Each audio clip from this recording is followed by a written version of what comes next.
యాక్చువల్గా కుటుంబ నేపథ్యం మార్కాపురం డివిజన్లో మాది రాజకీయ కుటుంబమే.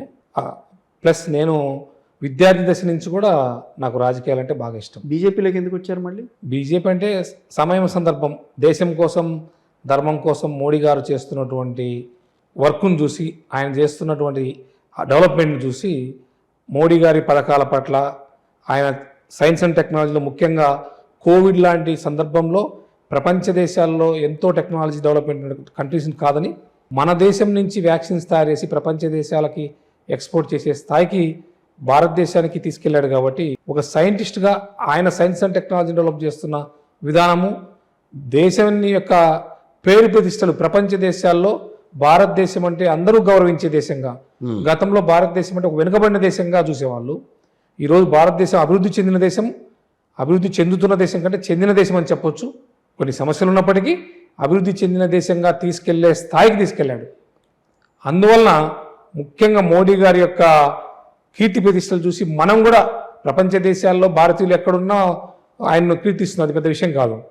ప్రపంచ దేశాల దేశాధ్యక్షులు, దేశ ప్రధానులే మన దేశ ప్రధానికి తల వంచి నమస్కరించి మన దేశం యొక్క ప్రధాని సలహాలు సూచనలు తీసుకున్నారంటే ఈ యొక్క విధానం చూసి మనం కూడా మన వంతు సాయం చేద్దాం. కానీ ఇన్ఫ్లుయెన్షియల్ ప్రాంతీయ పార్టీని కాదని ఈ రోజున బీజేపీలోకి రావడం ఏ రకంగా సమర్థించుకుంటారు ఆ విషయంలో? అంటే ఇప్పుడు ప్రాంతీయ పార్టీలు వాళ్ళ పరిధి చాలా చిన్నగా ఉంటుంది. వాళ్ళు ఏ పని చేయాలన్నా కూడా కేంద్ర సహకారం అవసరం. అసలు నేను ప్రాంతీయ పార్టీలకి ఓటు వేద్దని చెప్తాను. ఆంధ్రప్రదేశ్ బీజేపీకి ఏమన్నా వాల్యూ ఉందని అంటారా?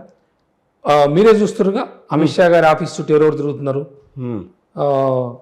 మా ప్రధానమంత్రి గారి ఆఫీస్ చుట్టూ ఎవరెవరు తిరుగుతున్నారు, జేపీ నడ్డా గారి అపాయింట్మెంట్ కోసం ఎవరు ట్రై చేస్తున్నారు, మీరే చూస్తున్నారు. మీకే తెలియాలి విలువ ఉందా లేదా అనేది, మీకే తెలియాలి. బీజేపీకి అక్కడ వేరు, కేంద్రంలో వేరు, కానీ రాష్ట్రంలో బీజేపీ గురించి నేను చెప్తుంది కూడా అదే. ఆంధ్రప్రదేశ్ సంబంధించిన అన్ని పార్టీల ముఖ్య నాయకులు, అన్ని పార్టీలు మీరు 1, 2, 3, 4 ఎవరికి గ్రేడ్లు ఇస్తారో వాళ్ళందరూ కూడా మా పార్టీ అధ్యక్షుడు, బీజేపీ జాతీయ అధ్యక్షులు జేపీ నడ్డా గారి అపాయింట్మెంట్ కోసం రాత్రింబగులు వేచి చూస్తున్నారు, నెలల కొద్దీ వేచి చూస్తున్నారు. ఎప్పుడు అపాయింట్మెంట్ ఇస్తే కలుసుకుందామా, సమస్యలు చెప్పుకుందామా, బీజేపీతో పొత్తు పెట్టుకుందామా అని ఆలోచిస్తున్నారు. అంటే వాల్యూ ఉందా లేదా మీరు చెప్పాలి. అంటే రామచంద్రారెడ్డి గారు, మీరు వైఎస్ఆర్సీపీని చూశారు, బీజేపీని చూశారు కాబట్టి బీజేపీలో ఉన్న డిఫరెన్స్ ఏంటి? మీ 20 పార్టీల మధ్య ఉన్న డిఫరెన్స్ని ఎట్లా చూశారు? అసలు డిఫరెన్స్ అని కాదు, నేను గతంలో మాది నేటివ్ ప్లేస్ మార్కాపురం, మీ అందరికి తెలిసిందే. రెండు వైరి సిద్ధాంతాలు, సిద్ధాంతాల పరంగా అయితే చాలా డిఫరెన్స్ ఉంది. కానీ మీరు బీజేపీలోకి రావడం అంటే, వైఎస్ఆర్సీపీని వదిలి బీజేపీలోకి రావడం అంటే అది కొంచెం ఆలోచించదగ్గ పరిణామం. అంటే నేను సిద్ధాంతాలు వేరు అని అనుకోవట్లేదు ఇప్పుడు. ఎందుకంటే సిద్ధాంతాలు వేరైతే జగన్మోహన్ రెడ్డి గారు రోజు వెళ్ళి ప్రధానమంత్రి గారిని కలిసి రాష్ట్రానికి కావాల్సిన నిధులు, ఆయన దేశానికి ప్రధాని, బీజేపీకి కాదు కదా, ఆయన బీజేపీకి మనిషిని వెళ్ళలేదుగా, ప్రధాని కాబట్టి వెళ్ళి కలుస్తున్నారు ఆయన. మా పార్టీ అధ్యక్షుడు జేపీ నడ్డా గారిని, హోమ్ మినిస్టర్ గారిని, ఎవరున్నా కూడా పార్టీ అయితే బీజేపీ పార్టీగా. ఓకే, మా ప్రధానమంత్రి గారి యొక్క స్లోగన్ కూడా ఏంటంటే, బీజేపీ స్లోగన్ కూడా ఏంటంటే దేశం ఫస్ట్ పార్టీ సెకండ్ అనేది బీజేపీ సిద్ధాంతం. కరెక్టే. అలా నేనేమంటున్నానంటే, ఇప్పుడు కానీ ఎప్పుడు కానీ, గతంలో కానీ రేపు ఎలక్షన్లో కానీ ఎవరికి ఓటేసినా అది బీజేపీకి చెందుతుంది. వైఎస్ఆర్ కాంగ్రెస్ పార్టీకి ఓటేసినా బీజేపీకి వెళ్తుందా? వైఎస్ఆర్ కాంగ్రెస్ పార్టీకి ఓటేసినా బీజేపీకి వస్తుందా ఓటు? కాంట్రవర్షియల్ అవుతాయి, ఆలోచించుకోండి. కాదు, మీరు టీడీపీకి ఓటేసినా కూడా వైఎస్ఆర్ అది బీజేపీకి అవుతుందా? టీడీపీకి ఓటేసినా కూడా అది బీజేపీకి పార్లమెంట్ లో సపోర్ట్ అవుతుంది. అదే విషయం కదా షర్మిల గారు కూడా మాట్లాడింది.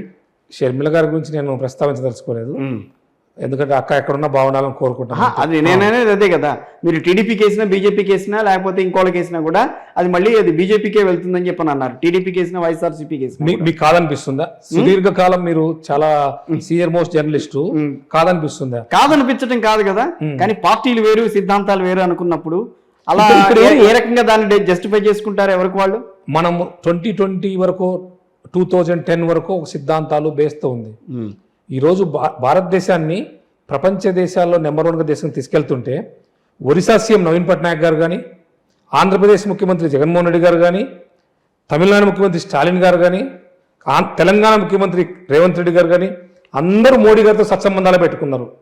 పార్టీలతో సంబంధమే లేదు, అందరూ మోడీ గారు ప్రధాని కాబట్టి.